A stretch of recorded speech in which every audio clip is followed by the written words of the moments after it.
seems that I've been graced and flattered to have some kid call me a whore because of my video, The Mormons Are Jackoffs.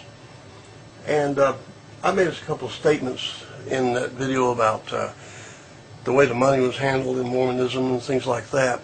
And I've had a lot of good and bad Mormons write me on this. Some of them actually drew my attention to some things on Mormon practice of their money and stuff like that, and I commend them for that. But I want to point out something here. I've come across something, I actually came across it years ago, and I just want to go through it right quick and make a couple of subtle little points.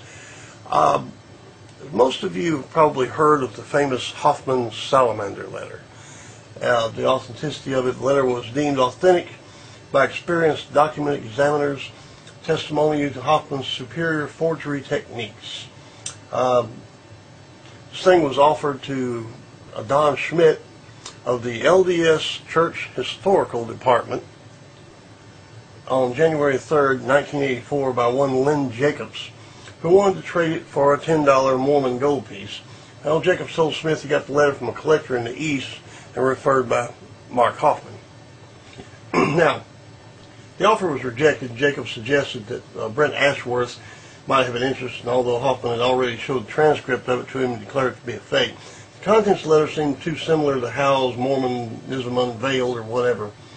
But the bottom line was the deal with the Mormon Church was never reached. Hoffman eventually sold the letter to one Stephen F. Christensen on January the 6th, 1984 for $40,000. And Mr. Christian went to authenticate, and he wanted to donate it to the LDS Church, and a year later the prophet Hinckley, doubts about it were still clear, but in the church news it said no one in the course can be certain about Martin Harris, whether he wrote the document. However, at this point we accept the judgment of the examiner since there's no indication it's a forgery. Now, let me stop the narrative at this point and explain to you what we're doing now. We got this man called Hinckley, who's supposed to be a prophet of God, ordained, a lineage from Joesph Smith. And this letter, by the way, let me explain to you what this letter basically says, is that Joesph Smith admitted, this I've got right down here, he actually admitted that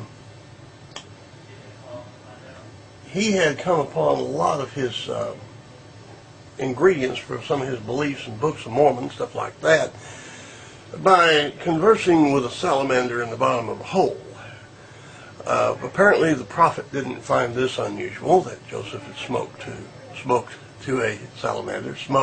That was a Freudian slip, because the only people I know that speak to salamanders is like Jackie, and she smokes. But anyway, it didn't bother him at all. He readily accepted that. He was just wondering if the letter was a fake. So what we got here is a man that portrays himself to be a prophet of God, who is following the dictates of a man that came before him, who got his religious authority from his conversations with Bimbo the talking wonder lizard. And okay, now let's go on down through here. At any rate, they finally said, it wasn't real, and Hoffman turned, blew some people up, stuff like that. And the church itself encouraged debate on the letter, but let's see if I can find this and see, because it says being duped, lasting effects.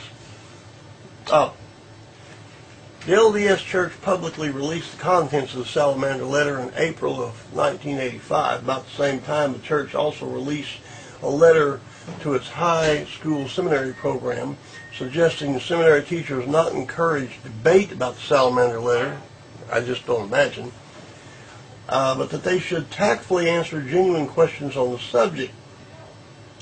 Now, that means we got a bunch of kids in high school. They're growing up in the LDS faith, and they're trying to ask their teachers, teacher, is it true that Joesph Smith talked with Salamander? Folks, this is funny. This is just out and out funny. We have an entire group of people here who, and like I said, Mr. Hinckley, it didn't seem to bother him that his prophet talked to lizards. I think Eve talked to a snake, I believe it was.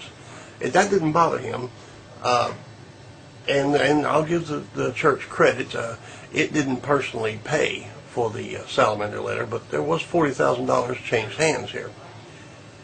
So when this little guy calls me a whore or makes fun of me or whatever like that, he needs to read this article with a salamander letter, and I got this on Wikipedia.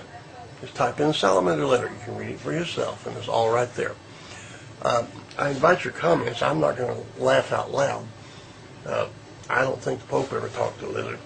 I don't believe Muhammad never talked to a lizard either. I don't think he ever talked to a lizard. I know Jesus had talked to lizards. But apparently Joesph Smith, he might have not talked to the lizard, but Mr. Hinckley didn't have any problem at all believing he talked to a lizard. So, over and out.